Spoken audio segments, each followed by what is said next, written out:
elmúlt években úgy tűnt, és ezt a mai nap is talán ezt erősítette meg, hogy a Színjátszó Fesztiválon egyre több a komolyabb témájú darab. A mai délután is talán ennek a példája, és a most következő előadás is a komolyabb hangú és témájú darab beszél. A most következő előadásnak az alapja egy dokumentum kötet, amelyben francia gyerekek visszaemlékezéseit gyűjtötték össze a második világháború korában. Ezek a zsidó származású miatt megjegyzett gyermekek elmesélik, hogyan éltek a rejtőzködés évei alatt, hogyan sikerült túlélniük az üldözési időszakát. Az előadás két szempontból mindenképpen egyedi ezen a mai délutánon. Egyrészt az, hogy nem osztálykeretben, hanem a francia színjátszók előadásában kerül színre, másrészt pedig, hogy francia nyelvű előadás lesz, ami magyar feliratozás lesz érthetővé, esetleg a franciáról. Következik tehát a francia színjátszók előadása, Les enfants cachés.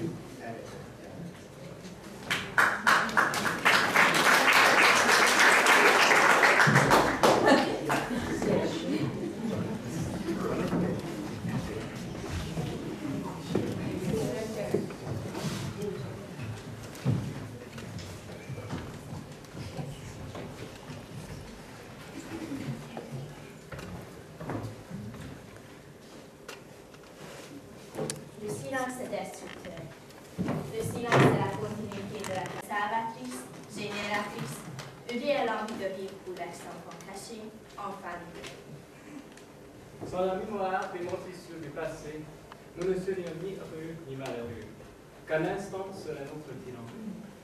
Les gens étaient rentrés. On ne parlait plus de la guerre, sauf pour les destructions alimentaires. Tout semblait fait pour oublier les persécutions nazies. Il était bon temps de ne pas en parler. On ne parlait pas des juifs, c'était mal. Ceux qui avaient survécu au camp ne s'en vantaient pas. Si on nous avait persécutés, c'est qu'il y avait sans doute de bonnes raisons. Avec ma mère, on ne parlait jamais. De toute façon, nous, enfants cachés, nous devions nous estimer contents d'être encore là. On n'avait rien vécu. On n'avait pas été dans un camp de concentration, donc on n'avait rien à dire. Elle parlait toujours. Mais moi, je n'ai jamais parlé. Elle ne sait même pas ce que j'ai dit. Des millions d'enfants juifs assassinés, mais les enfants cachés étaient vivants. De quoi pouvions nous plaindre? Nous avions été sauvés par des gens admirables et chaleureux. Une affectivité mutilée. Les enfants sont souvent difficiles, bizarres et hypersensibles. Alors, nous nous sommes tus. Nous sommes priés de ne pas déranger le reste du monde avec notre chagrin.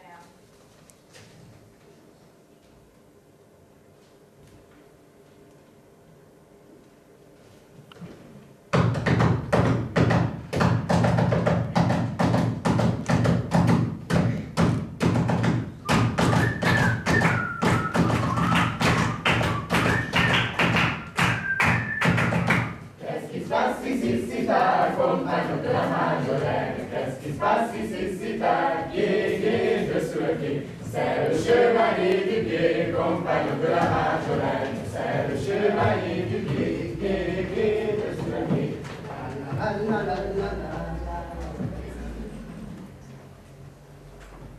Nous sommes arrivés à Paris le 14 juillet 1933. Petite fille éberluée au milieu de tous ces gens qui dansent dans les rues. Mes parents étaient comme ces oiseaux migrateurs qui, dans chaque pays où ils font halte, construisent un nid provisoire. Si nous, les enfants, nous parlions français à la maison, papa et maman parlaient yiddish ou hongrois. Mes parents sont nés en Pologne et vivaient en grande misère à Varsovie. Quand ma mère avait une sœur à Paris, elle a économisé sou par sou pour acheter son billet de train pour la France. Avec mon père, ils se sont mariés en 1932 et moi, je suis né en 1933, l'année où il est arrivé au pouvoir. Mes premiers souvenirs remontent à l'époque où je vivais une maison dans le 20e arrondissement. Tout le monde était pauvre. Les familles françaises et les familles arméniennes se mélangeaient. Pauvres ou moins pauvres, on jouait tous ensemble. Avant la guerre, dans le quartier populaire, l'antisémitisme était déjà bien développé.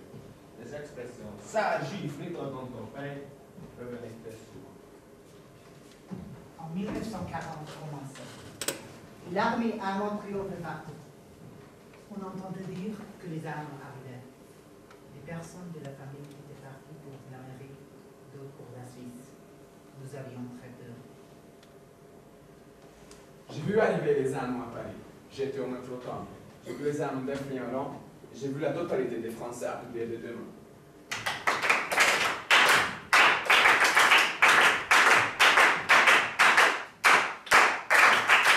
Ils étaient au moins sur 5-6 rangs. Le trottoir était noir de monde. Tout le monde applaudissait les Allemands. Dans ces premiers jours de l'occupation, je ne me souviens de rien de désagréable, rien de noir, rien de tragique. Bien au contraire, assez rapidement, les gens du quartier n'ont pas hésité à remarquer que les Allemands n'étaient pas aussi salauds, on me l'avait laissé entendre, qu'ils n'étaient pas du tout des buts, et en tout cas certainement pas des barbares. Qu'est-ce qui se passe ici, si là, compagnon de la Marjolaine? Qu'est-ce qui se passe ici, si là, gué, dessus le gué? C'est le chevalier du gué, compagnon de la Marjolaine. C'est le chevalier du gué, dessus le gué. Que demande le chevalier, compagnon de la Marjolaine? Que demande le chevalier, gué, de ce gué? Une fille à marier, compagnon de la Marjolaine. Une fille à marier, gué, de ce gué. Y a pas de fille à marier, compagnon de la Marjolaine. Y a pas de fille à marier, gué, de ce gué. On m'a dit que vous en aviez, compagnon de la Marjolaine. On m'a dit que vous en aviez, gué, de ce gué.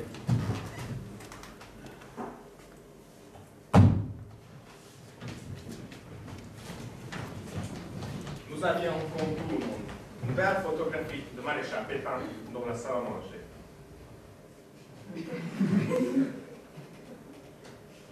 Et mes parents étaient absolument sûrs que protéger pas le pape en tant que juif séparat, protéger pas Pétain en tant que juif français, ne risquait strictement rien. Nous, maréchal de France, chef de l'État français, le Conseil des ministres entendu, décrétons. Et regardez comme juif, pour l'application de la présente loi, toute personne issue de 3 grands parents de race juive ou de 2 grands parents de la même race si son conjoint est lui-même juif. Toute personne de race juive est tenue de se présenter dans un délai d'un mois au commissariat de police de sa résidence pour faire apposer la mention juive sur la carte d'identité dont elle est titulaire.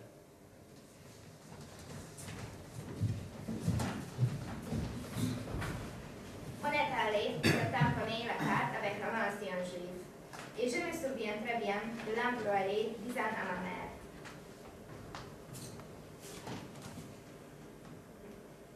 Est-ce que vous y tenez vraiment? Mais je ne sais pas. Je crois que c'est obligatoire. J'ai vu dans le journal qu'il y avait une loi. Mais vous le souhaitez?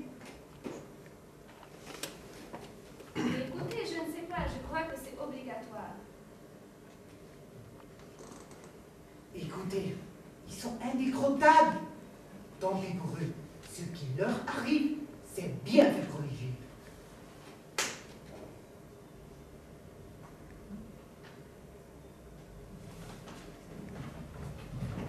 Un juif, c'est facile à reconnaître d'après la radio Paris, les journaux collabos et les affiches. Avec le tenir prochu, de grands soleils décollés. Nous, avec Jalon, la bourse se regardait.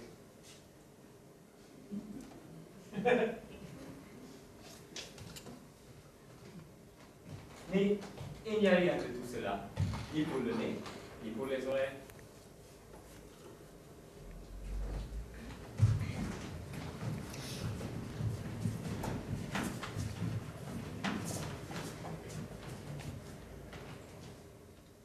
Il est interdit aux Juifs, dès l'âge des 6 ans révolus, de paraître en public sans porter l'étoile juive.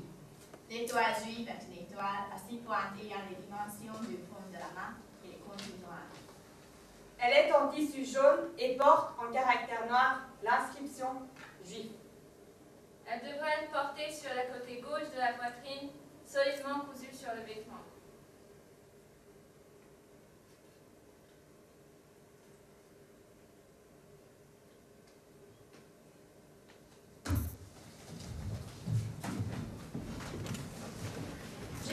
inquiète, je craignais les réactions de mes copines de classe.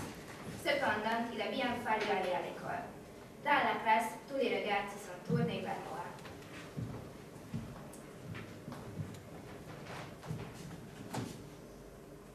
Deux de vos camarades portent une étoile.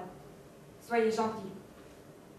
Rien ne doit changer entre eux et vous. Un jour, j'ai entendu deux femmes discuter sur le trottoir. Vous vous rendez compte, disaient-elles. Un homme qui avait l'air si bien, si correct. Il a fait un mouvement et tout d'un coup, j'ai aperçu l'étoile. Un juif. Qui l'aurait cru? Il avait l'air si correct.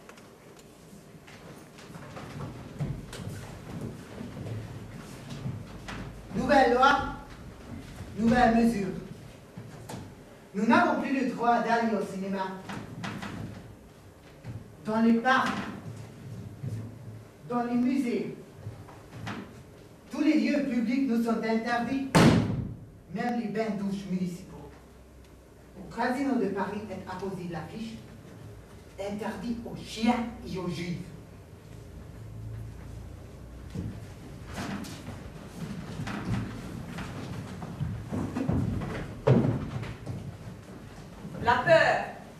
La peur avec un prix colossal.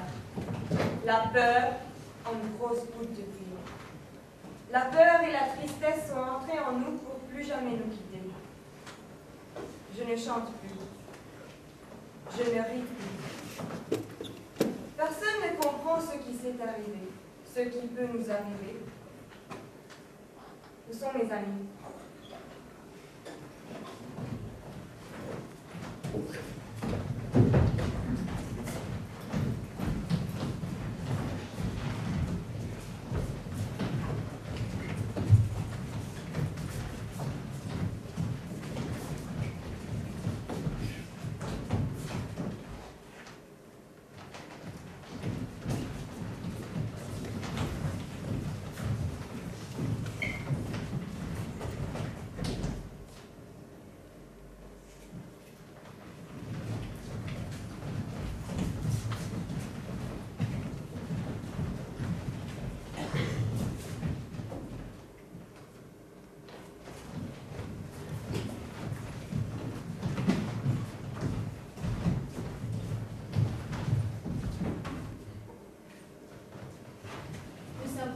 Ma mère et moi, avec quelques vêtements chauds, bien que le soyons chauds.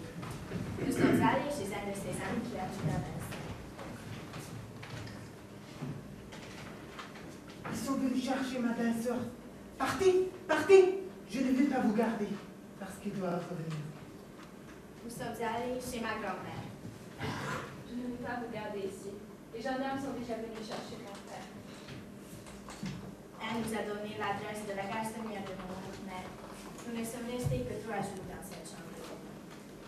Le souvenir qui m'en reste, c'est d'y avoir eu faim, si faim, et d'entendre ma mère me dire « Je n'ai rien à te donner ». Il n'y avait ni pain, ni sucre, ni conserve. Au bout de 3 jours, on n'a rien mangé du tout. Maman demandait de l'aide à ses amis juifs qui lui disaient « Écoute, tu es maçon, tu vas nous faire repérer. Va-t'en !» Enfin, il n'y avait plus d'amis. Ce n'était pas la solidarité. C'était la lutte pour la vie. Chacun pour soi. La grande rafle a été horrible. Ce dont je me souviens particulièrement, c'est le grand silence qui s'est abattu sur Berlin. Et tout d'un coup, des tambourillements aux portes, parce qu'on habitait dans un immeuble, des cris, à brouhaha, c'était inquiétant. Et maman me plaquant la main carrément sur la bouche en regardant par la fenêtre. Il y avait une voisine en face qui lui faisait signe de ne pas bouger. Je ne voyais pas très bien la rue. C'était à la fois silencieux et à la fois comme une fourbière. Et puis, il y eut des grands cris. J'ai même vu quelqu'un tomber par la fenêtre. Je m'en souviens des hurlements. Et toujours la main de maman devant ma bouche pour m'empêcher de faire de bruit.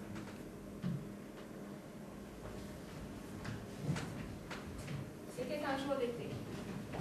Il faisait très beau.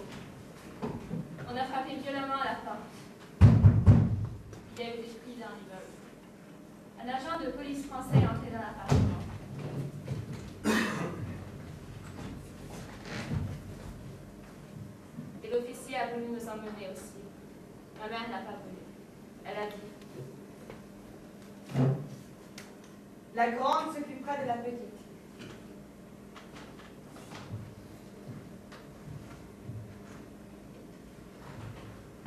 Mon enfance s'est arrêtée ce jour-là. Ce jour-là, je suis devenue adulte. J'avais 6 ans. J'étais toute seule au monde. J'ai passé la semaine complète en dormant dans les escaliers de service des immeubles. J'avais un tout petit peu d'argent, mais je n'avais pas d'un quart d'alimentation et la seule chose qu'on pouvait acheter sans appliquer de rationnement, c'était le raisin. Alors, je me suis gâtée de raisin. Je ne savais pas où aller, je ne mangeais plus rien. J'ai visité les amis de mes parents, mais la réponse était toujours la même, qu'ils soient juifs, qu'ils ne soient pas. Ils avaient peur. Probablement la peur plus que l'indifférence. Dans le meilleur des cas, ils m'ont invité de prendre un thé, mais jamais aucun d'eux ne m'a posé la seule question pour mon avenir. Quand as-tu mangé la dernière fois? As-tu faim? Où dors-tu ce soir?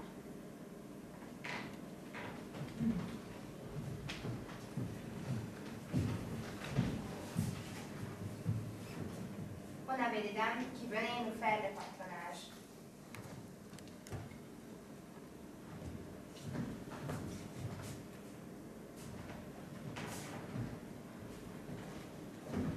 Tu sais que c'est ton père qui a tué Jésus. Tu ne peux pas prendre l'hostie. Tu ne peux pas communier le dimanche.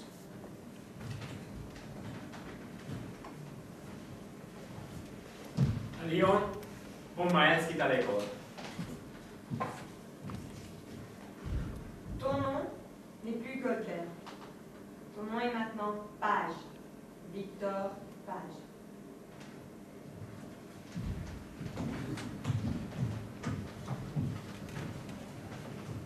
Marcouf! Présent. Desclarts! Présent. Martin! Présent. Page! Page!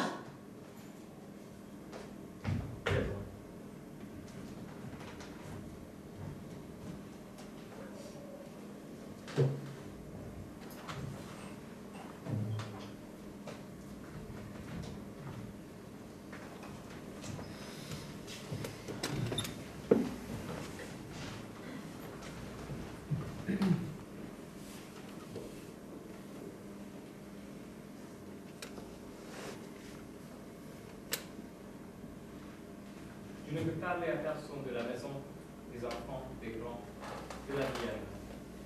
Parfois, je vais jusqu'à la rivière. Je me mets dans l'eau. Je dialogue avec mon double.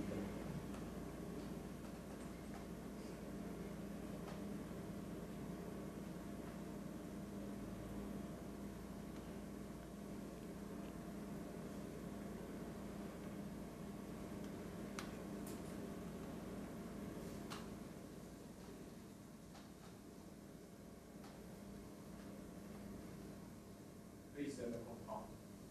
Je lui rends visite chaque jour à l'enfant de la rivière au fond de l'eau. Je le regarde et je suis surpris de son silence. Toi aussi tu es triste. Toi aussi tu attends ton papa. Personne n'est au courant de son enfant. Personne ne sait que j'ai un ami ici. Un seul.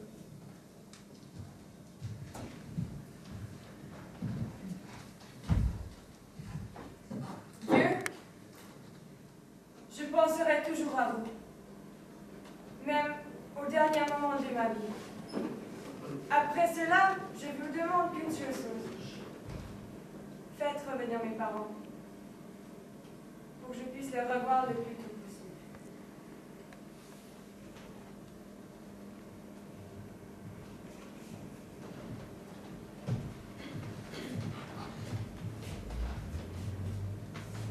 Les nuits sont dures. Ce qui me manque, c'est que quelqu'un me dise bonne nuit. C'est trop demandé qu'on me dise seulement bonne nuit. Je trouve injuste. J'appelle chacun des doigts de ma mère d'un contre eux. Le pouce, c'est papa. Le deuxième doigt, c'est maman. Et tous les autres doigts sont baptisés des noms de mes frères et sœurs. J'embrasse chaque doigt en demandant mieux. Elle lui dit sans murmurant, bonne nuit. Chaque soir, je discute avec le pouce et je lui pose une foule de questions. Je lui fais un tas de demandes.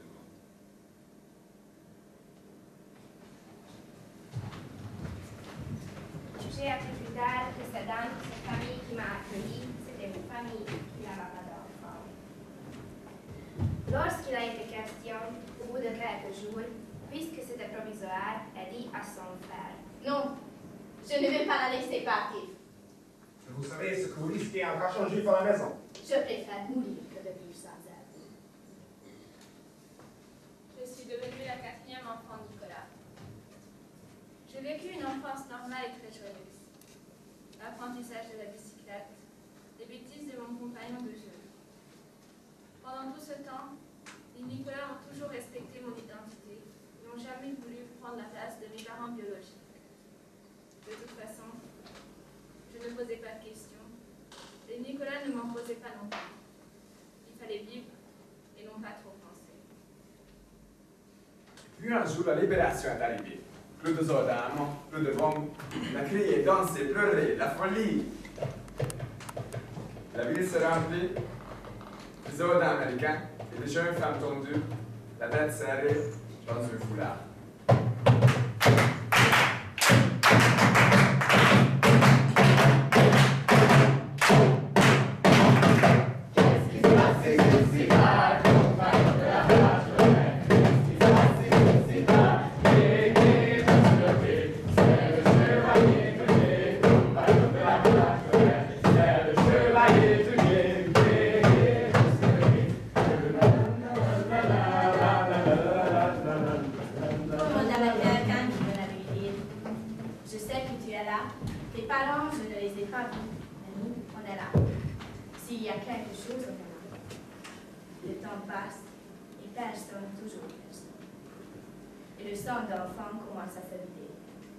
Le temps passe, les gens récupèrent leurs enfants, et nous, on était toujours là.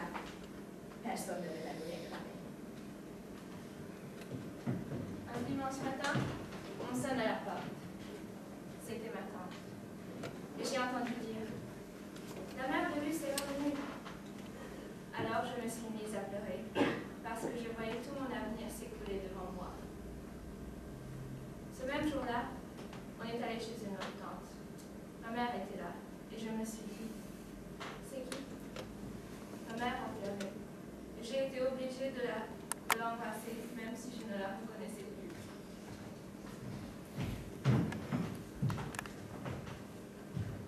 Au Lutetia, il y avait une grande salle où ils faisaient manger et développer revenus. On y allait tous les jours pour retrouver peut-être papa.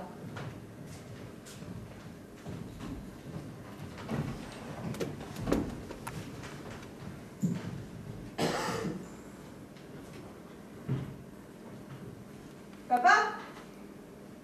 Je vais finir de manger. Après, je viens avec vous. Mais papa, viens. On va manger à la maison.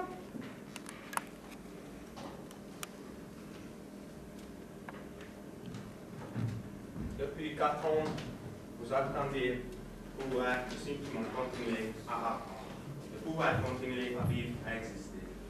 Vous avez appris à survivre au jour le jour. Vous allez devoir apprendre à ne plus vous cacher.